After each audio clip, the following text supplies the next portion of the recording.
Now, for opposition, I would request Mr. Akshay Kumar Jha to brief in 2 minutes. Thank you speaker ma'am.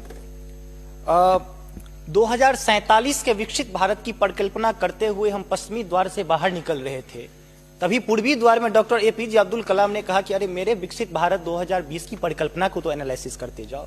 माननीय महोदय, मैं कहना चाहूंगा कि 2047 में विकसित भारत बाद में बना लीजिएगा, पहले एपीजे अब्दुल कलाम के सपनों का 2020 का भारत कहां गया उसको तो एक बार एनालिसिस कर लीजिए।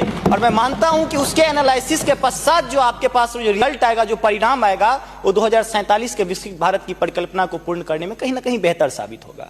मैं उस क्षेत्र से आता हूं जो बिहार को 2 भाग में बांटती है, एक नॉर्थ बिहार, एक साउथ बिहार।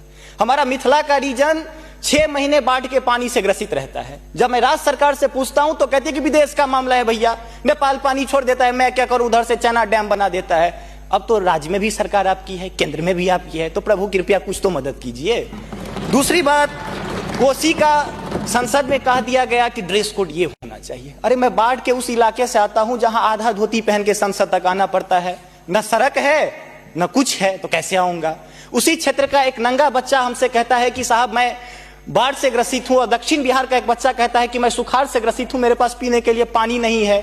बीच वाला एरिया कहता है मैं नरसंहार से परेशान हूं। तो बिहार की एक परिभाषा बनती है कि उत्तर में बाढ़ है, दक्षिण में सुखाड़ है, बाकी जो बचा नरसंहार है, यही बिहार है। अब मैं कहां जाऊं।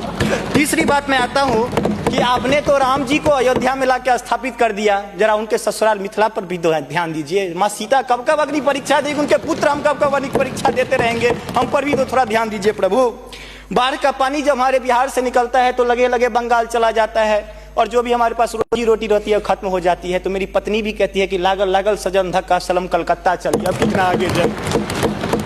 आगे आते हैं, और पर्यटन की पर्याप्त संभावना है। एक बार आप कृपा करके देखिए, पर्यटन मंत्री बैठे हुए हैं, अब ताजमहल मुमताज महल की याद में बना, आपने उसको 7वां अजूबा में शामिल कर दिया। अरे हमारे यहाँ गया में दशरथ मांझी छेनी लेके पूरा पहाड़ तोड़ दिए, इससे बड़ी और क्या बात हो सकती है। उसको पर्यटन के लिए रखिए।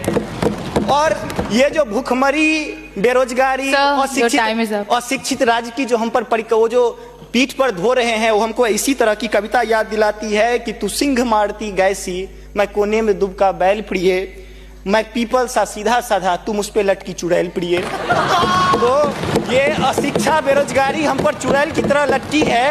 तो there is politics behind every politics. स्नातकोत्तर राजनीति विज्ञान में पढ़ाई होती है, उसको छोड़ के जरा राज्य और केंद्र में अब सामंजस्य स्थापित करके कृपा कीजिएगा प्रभु। बहुत बहुत धन्यवाद।